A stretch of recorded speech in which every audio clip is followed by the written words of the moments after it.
Hello there and welcome to the 8-man hard mode Ancient Pylons boss fight guide. My name's Hayete and today we'll be covering the third fight in the Eternity Vault operation. This fight is quite unique in that you'll be going head to head against a puzzle of sorts instead of a single boss with varying mechanics. You'll want to bring a standard composition of 2 tanks, 4 DPS, and 2 healers. This fight, however, can be accomplished with no tanks at all, assuming your healers are up for the challenge and your DPS have a firm grasp of the mechanics and their defensive cooldowns. So let's break down the DPS requirements for the fight. This encounter occurs over 9 different phases, or waves if you will. The fight does not have an enrage time, but rather a hard reset on the entire encounter at 4 minutes and 12 seconds. This means regardless of where you are in the encounter at this reset time, you'll fail the encounter and the pylons will reset. There are 3 different types of adds in this encounter: Ricotta Watchers, Ricotta Guardians, and Proto-Aclays. The Ricotta adds have an individual health of 18,440 HP, and the Aclay an individual health of 105,040 HP. During the 9 waves, you'll encounter 15 Watcher Guardian adds for a total health contribution of 276,600 HP, and 7 Aclays for a total health contribution of 735,280 HP. This brings the total possible health for the encounter to 1,011,880 per pylon. Since there is so much downtime inherent to this fight and so many different group compositions possible, I'll leave you with this figure as your total damage to aim for during this encounter. Since there are 2 pylons here, keep in mind this is the figure for each side, so the total HP for the encounter is 2,023,760. So there are no real mechanics to this fight. This is more of an add fight while solving a pretty straightforward puzzle. I'll cover the adds first and then we'll discuss the puzzle in detail. As mentioned earlier, you have the potential to encounter 3 different types of adds during this encounter. The first is the Ricotta Guardian. The Guardian is a melee attacking add that has 1 mechanic you'll want to be aware of. This single mechanic is Force Barrier. Force Barrier is a 2-second channel that once completed adds a buff to the Guardian for 10 seconds that reflects approximately 50% of the damage received back to the attacker.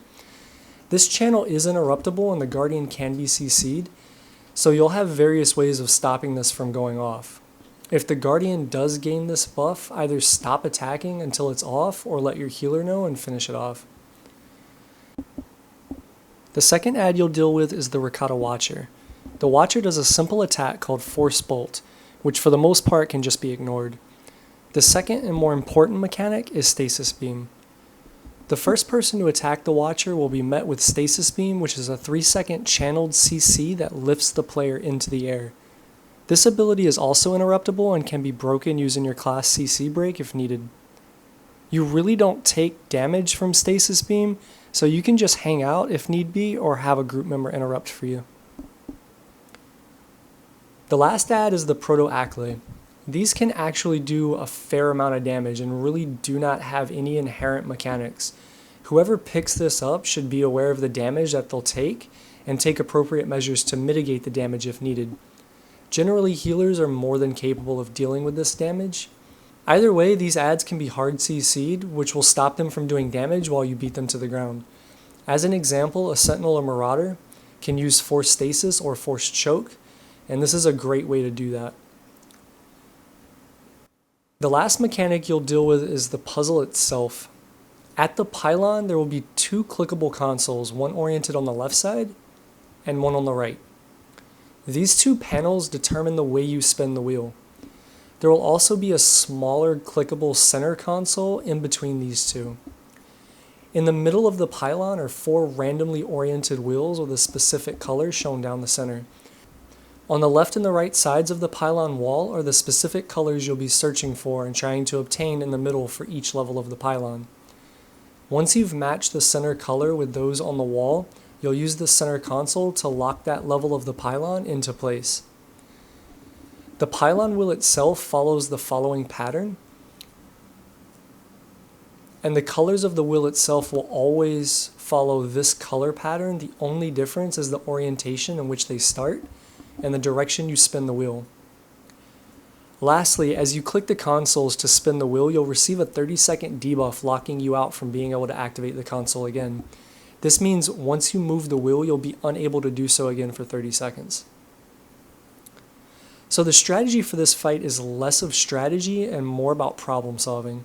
The puzzle portion of this fight is what the fight is all about. The ads are more or less there just to bug the hell out of you and keep you occupied while solving the puzzle. You'll want to determine how you need to spin these prior to activating the pylon for both pylons. We tend to call the two pylons north and south in regards to their physical location on the minimap. You'll split your team into 2 groups and send each group to one of these locations. You'll then start the pylon and begin matching colors, keeping in mind you'll need to set up a rotation of players to account for the debuff lockout. Once one side locks in their wheel, you have to wait for the other side to do so as well. Once both pylons have been locked into place per their appropriate colors, you'll then be able to move up to the next level of the wheel. You'll rinse and repeat this until you've fully solved the pylon puzzle. The amount of ads that you deal with and the specific ads you'll deal with are directly tied to how fast your 2 groups can solve the puzzle. This is a list of each phase in its entirety and what ads come with what phase. More than likely, however, you'll be able to beat the puzzle before you get to the first accolade. Keep in mind though, the ad waves spawn approximately every 28 seconds. So that's the fight, guys. Really simple. Just decide how you'll tackle each of the 2 pylons, split your group and send 1 group to each pylon, kill ads, solve the wheels, and congrats on your newly acquired loot. So if this video helped you, please drop us a like and subscribe. It definitely helps us out and keeps us motivated. Take care, guys, and enjoy the fight.